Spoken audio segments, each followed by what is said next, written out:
If you will, turn to number 179. 179.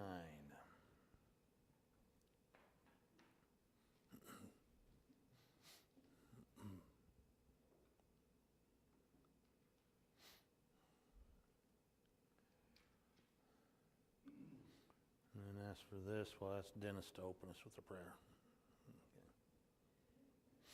Okay. 179. How shall the young secure their hearts and guard their lives from sin? Thy word the choicest rules imparts to keep the conscience clean. To keep the conscience clean.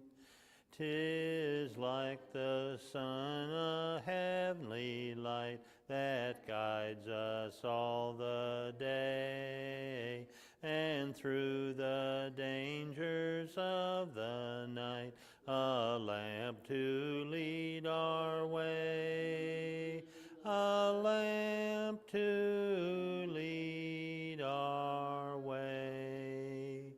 Thy word is everlasting truth, how pure is every page. That holy book shall guide our youth and well support our age, and well support our age.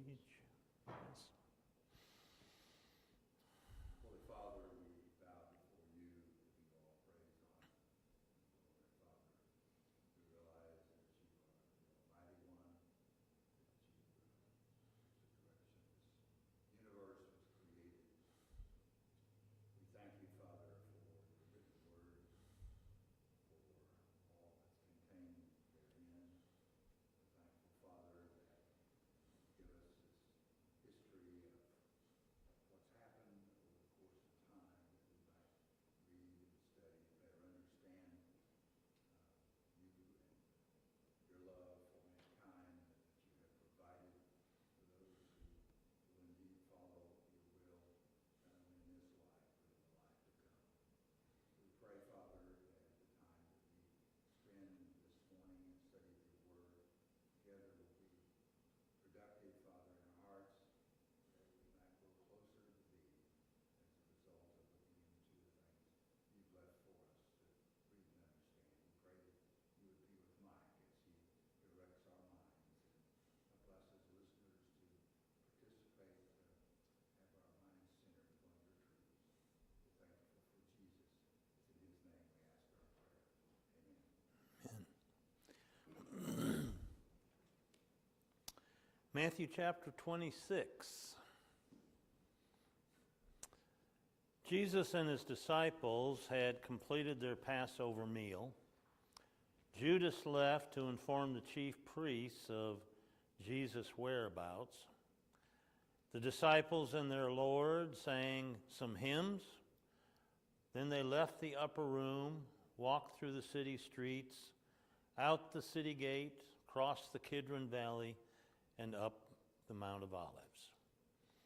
8 of his disciples, Philip, Bartholomew, Thomas, and Matthew, James the son of Alphaeus, as well as Andrew, Simon the Zealot, and Lebbaeus, were all instructed to wait in a certain place while Jesus went a little bit further to pray.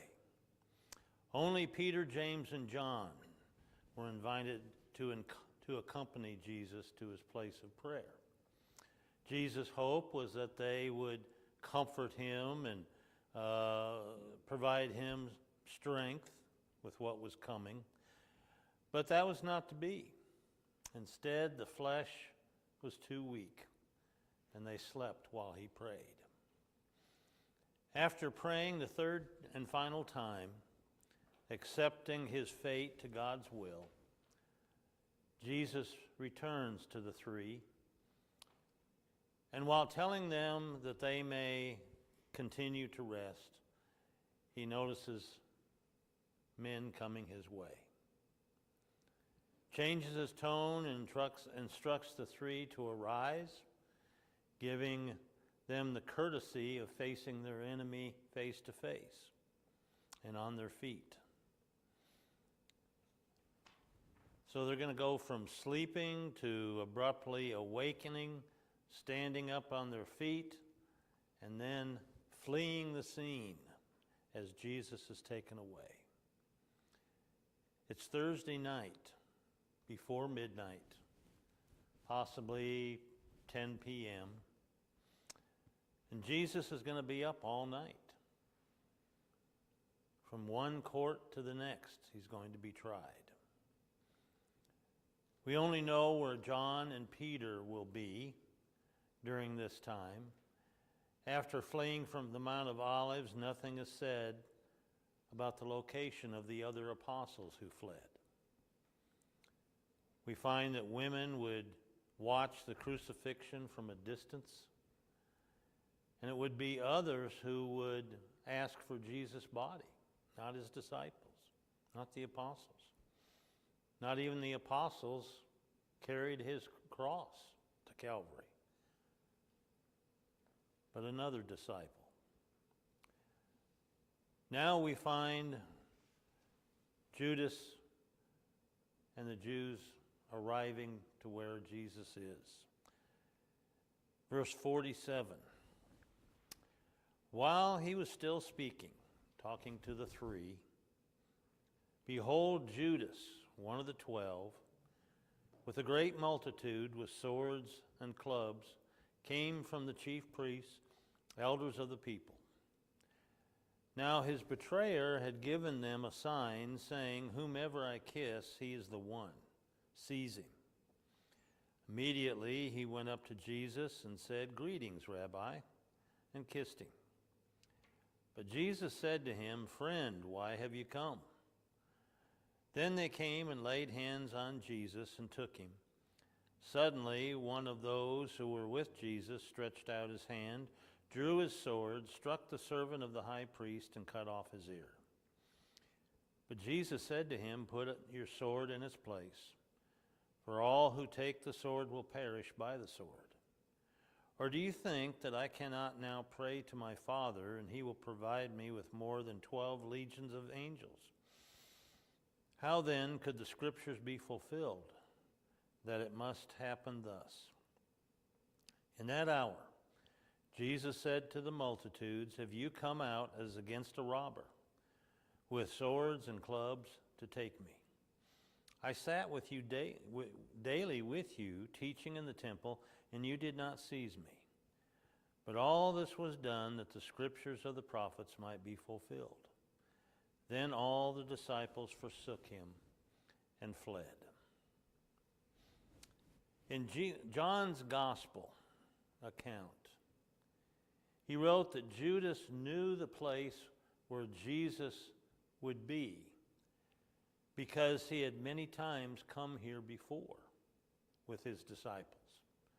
Chapter 18 and verse 2 of John. Only John does not record that Judas is one of the 12. Matthew, Mark, and Luke say Judas, one of the 12. Perhaps the reason the other three do is for the purpose of informing their readers that it's just not any individual named Judas doing this, who led this multitude to Jesus. As Judas was a common name of that time. Acts chapter 1, verse 13, we find another man named Judas. Chapter 5, verse 37. Chapter 9, verse 11. Chapter 15, verse 22. Notice also that although it was the chief priest, the high priest, the Pharisees who had met to plan on how they could kill Jesus, none of them are present here. None of them came with Judas to arrest Jesus. Instead, they chose to send the temple guard. 1 Chronicles chapter 26 speaks of the setting up of these guards, of which there were 1,700, in charge of watching the temple gates, the temple area itself, overseeing the treasury. They would also oversee the spoils of wars and be in charge of putting the spoils into the temple treasury. But they were also in charge of keeping the peace in the temple. They were under the charge of the Sanhedrin. Who were the Sanhedrin? What were they made up of?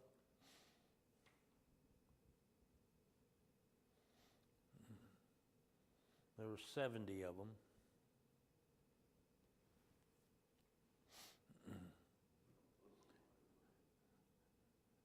They were the kind of a religious court. They were the judges,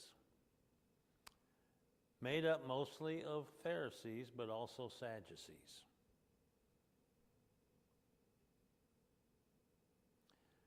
John, however, informs us of the number of this great multitude. When you read great multitude, how many would you think that would be? Now, we read that a number of times during Jesus' ministry, that a great multitude would come to hear him or come to be healed.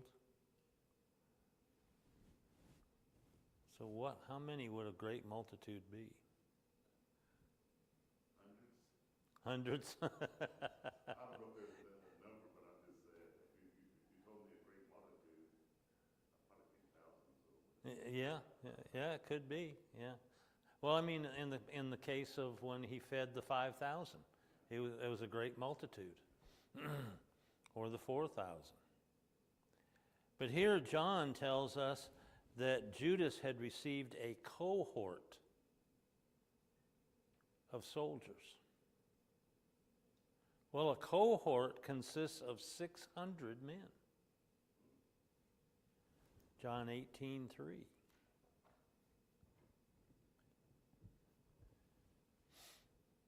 So this great multitude was hundreds. Yeah. Yes, but you didn't hold my feet to the fire. Okay, now how much is hundreds? Yeah. Well, I wasn't going to put you on the line. Now, we have no indication that the Romans were involved at this time, although some commentators believe that they were. It might be implied by the cohort that John talks about. And it might also be implied because the Romans, they were there to keep the peace. And they knew about the Zealots and their constant attempts at insurrection. So seeing 600 men assembling to walk through the city streets, the alarm bells are going to go off. There's something going on here. Unless, of course, they were made aware by the high priest. We're going to send some of our temple guards out to arrest a man who is guilty of breaking our laws.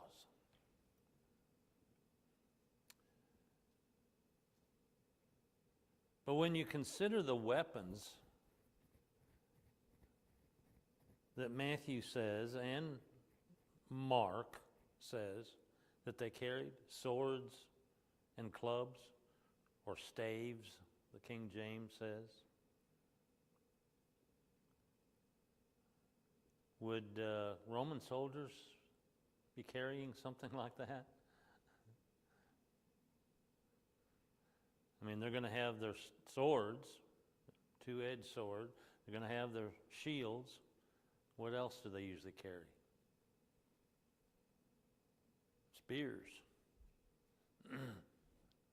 We don't have any mention of any spears.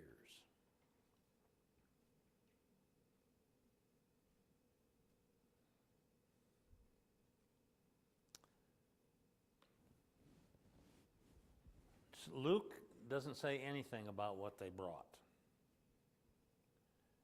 While John says they carried lanterns, torches, and weapons.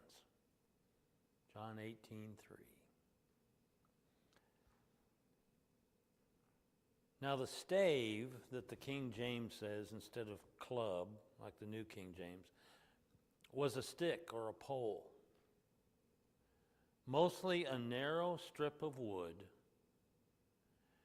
that was used to construct barrels, possibly even chairs and ladders. So it was more of a stick than it was a club, although it would be used like a club.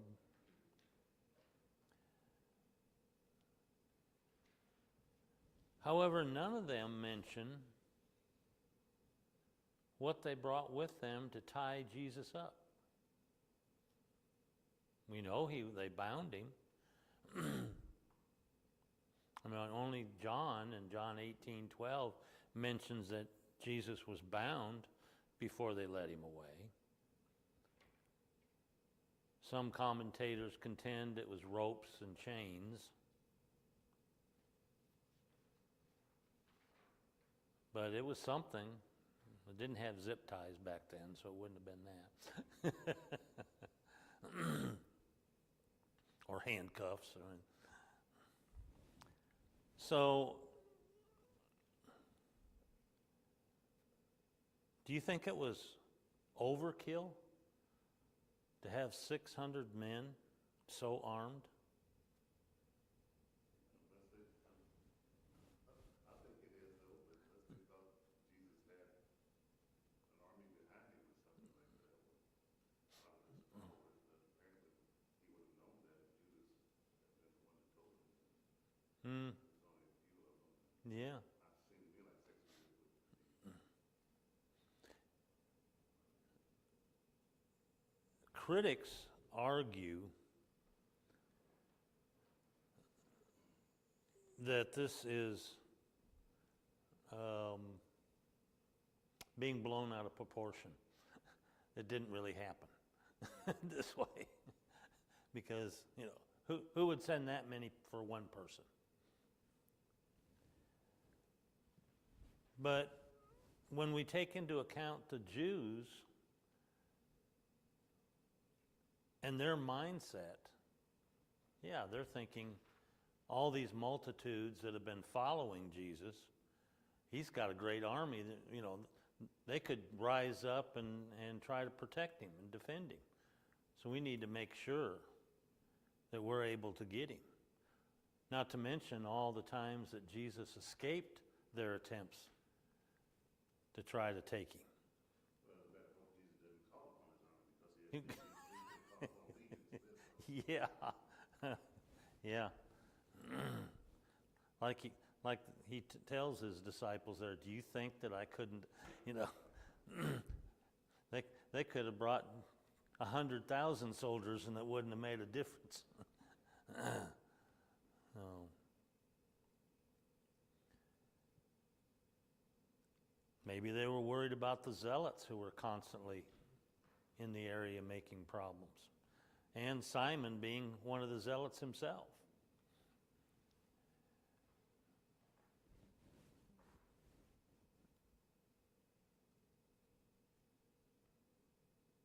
Beforehand, before going, Judas had told them there would be a sign. He would give them a sign of who Jesus was. And when he gave that sign, they were to arrest him immediately. And of course, that was the kiss. Kiss on the cheek, which was common.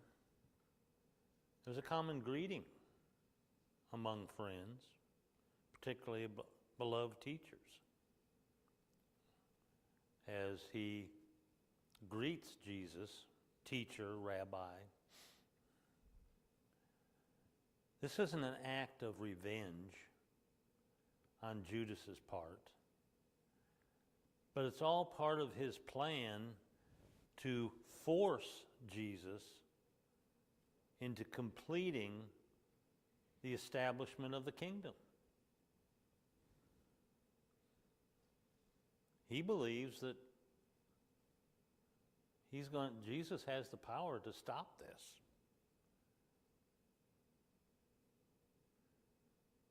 He not only used this kiss as a sign as to who Jesus was,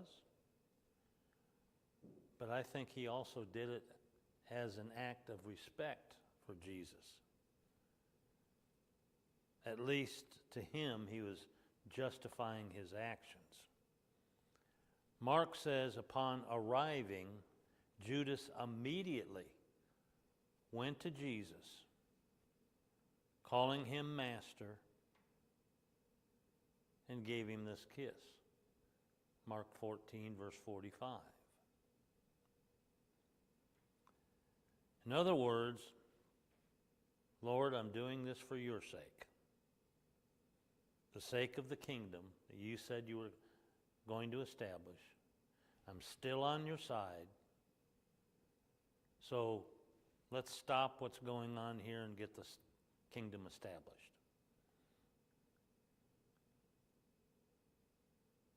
To Judas, this was more of a betrayal to the Jewish leaders than it was to Jesus, at least in his mind. But Jesus would have none of it, and he again exposes Judas. Luke 22 and verse 48. Betrayest thou the Son of Man with a kiss?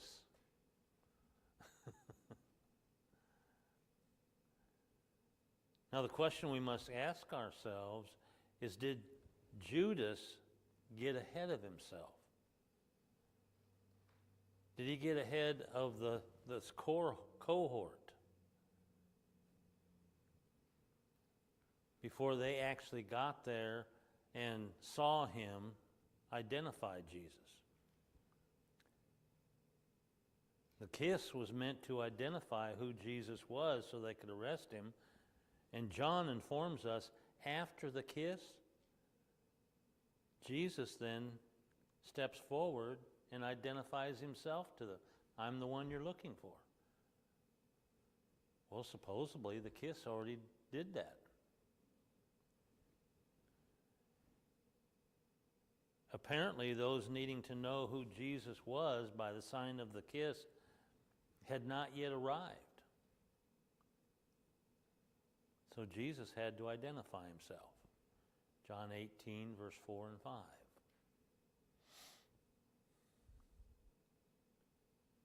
Verse 50, Jesus then turns to Judas, tells him to do what he came to do, and the cohort arrest him. By referring to Judas as friend,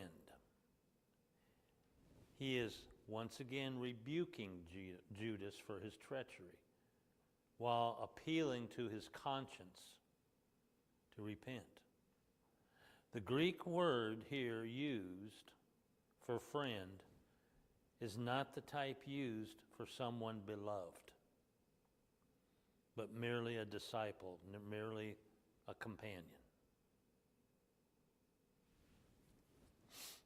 Matthew and Mark record the sequence of what occurred as the soldiers arrest Jesus. And then Peter moves in for the attack. While Luke and John place the arrest after Jesus attacked, or after Peter attacked, and after Jesus heals the man that was attacked. At which point, upon the arrest of Jesus, we find the disciples flee for safety, as Jesus had predicted they would. when, they insisted they wouldn't do such thing. Now, whether it was rope or chains binding Jesus, we don't know. But the true binding of Jesus was his love for us, because he allowed himself to be arrested. From the 4 accounts, we find that several of the disciples asked Jesus if they should defend themselves.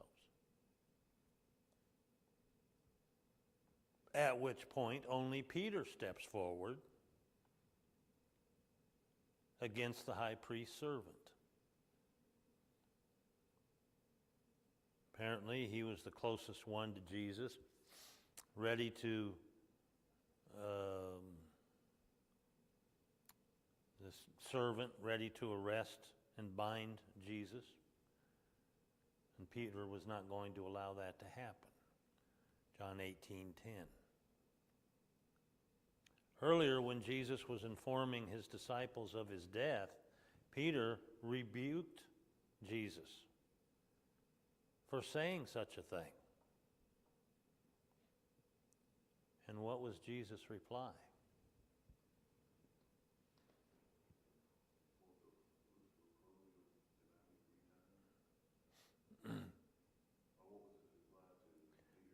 Peter telling him, don't say such a thing about you dying. Get thee behind me, Satan. Chapter 16, verse 23. So this is not the first time that the devil has used Peter to prevent his defeat.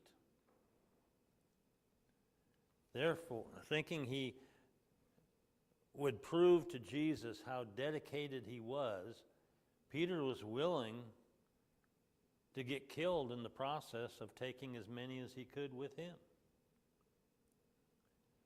What he didn't realize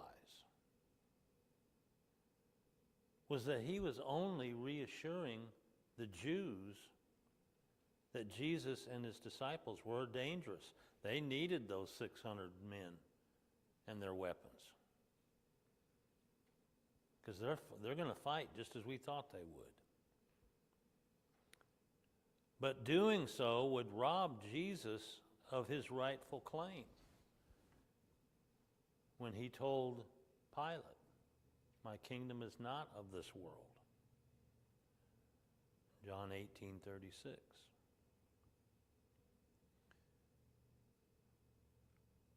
Many today have also fallen for Peter and Judas's temptation to trust in material things for the advancement of the kingdom. Things many congregations have added, thinking that the church needs to grow, which it does. We are told to help increase the kingdom. But adding unauthorized things like praise teams and women preachers and elders and deacons and committee members, adding instruments, fellowshipping denominations. It's really no different than what Peter did. Removing God's glory through a carnal means. Peter, when he raised his sword, he meant to kill Malchus, the high priest's servant. But the servant instinctively sidestepped Peter's move, thereby only losing his right ear. Luke 22:49. Jesus then instructs Peter to put his sword back in its place.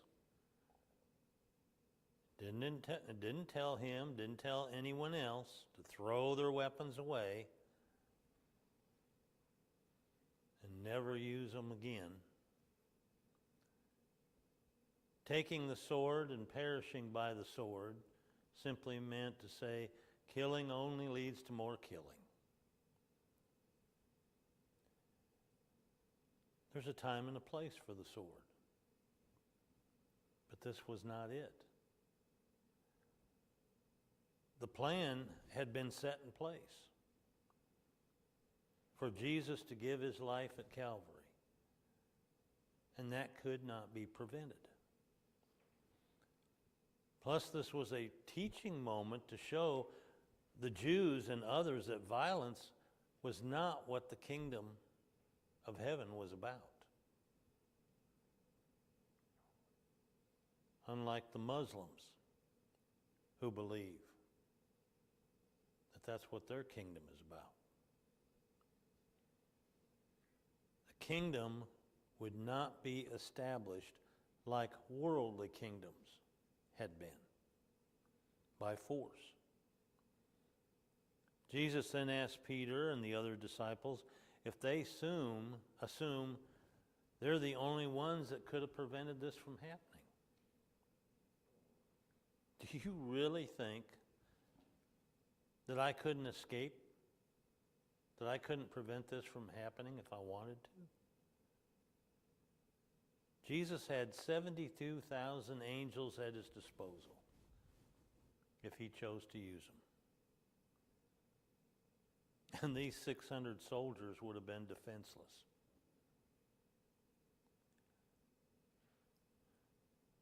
After all, he is the creator of all things. Another argument that Jesus makes in verse 54, that the scriptures would not be fulfilled concerning his death if he called upon those angels, or if he allowed his disciples to have a hand in trying to prevent it.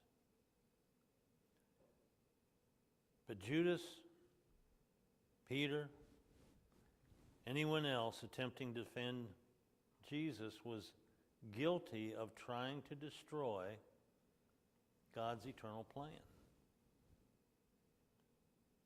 A plan that the angels desired to know and understand, as well as the prophets. 1 Peter chapter 2, verse 10 to 12. Jesus then turns and addresses the multitude who are there to arrest him. Verse 55. Are you come against a robber with swords and staves to seize me? Well, I sat daily in the temple teaching, and you didn't take me then. They had had every opportunity during his 3-year ministry to arrest him.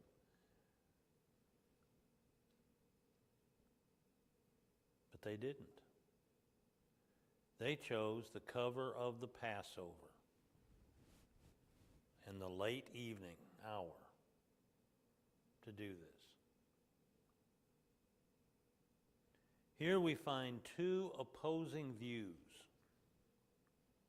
joining forces to arrest Jesus.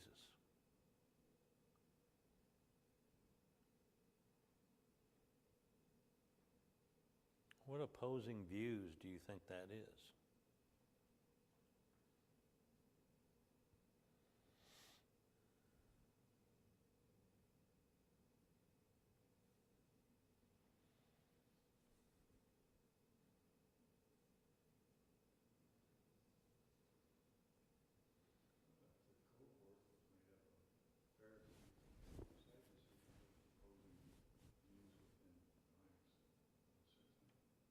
Okay. Why do they oppose Jesus?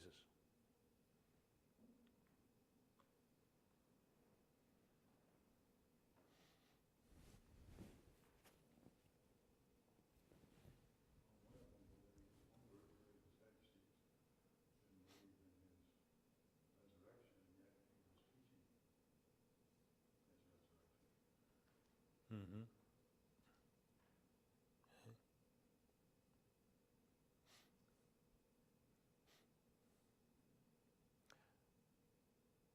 But above and beyond even that, they didn't really care about doctrine. They were losing their power. They were losing their popularity among the people. That's what they didn't like. Jesus was dangerous to their power structure.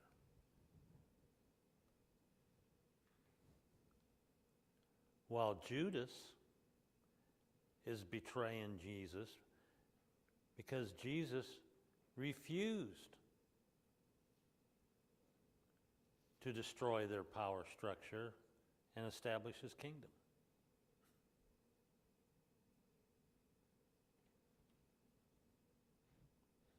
So Judas, who led them there, they both have two different reasons for being there.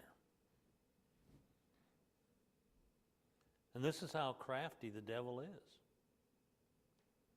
I mean, he can use any situation to fulfill his plans.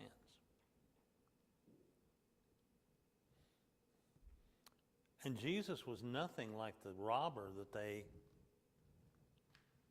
are treating him like. He's not hiding. He's not trying to escape. Everything he did was public. Unlike them,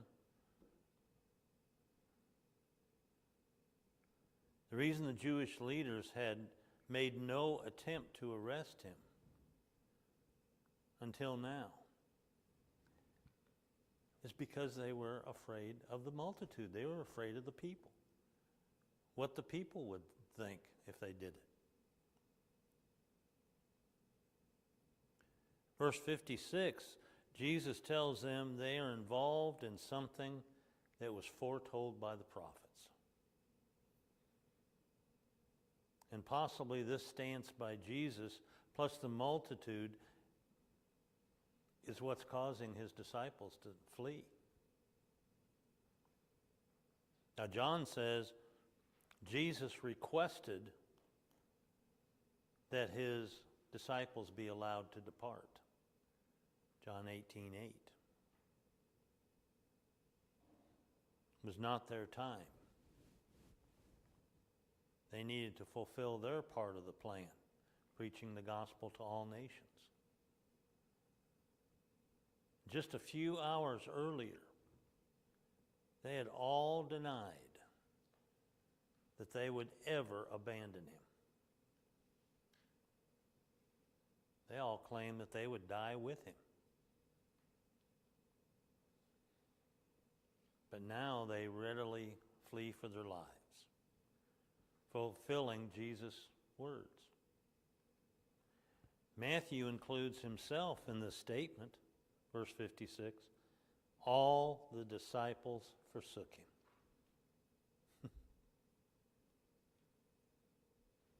Yeah, he didn't mince words. Yep, I was there. I was one of them. I did it too.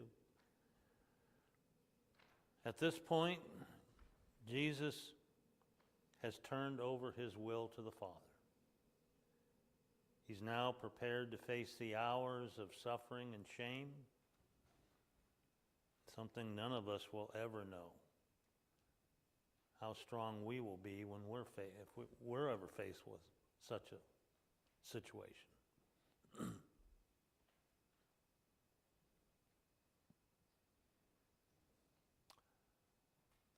So,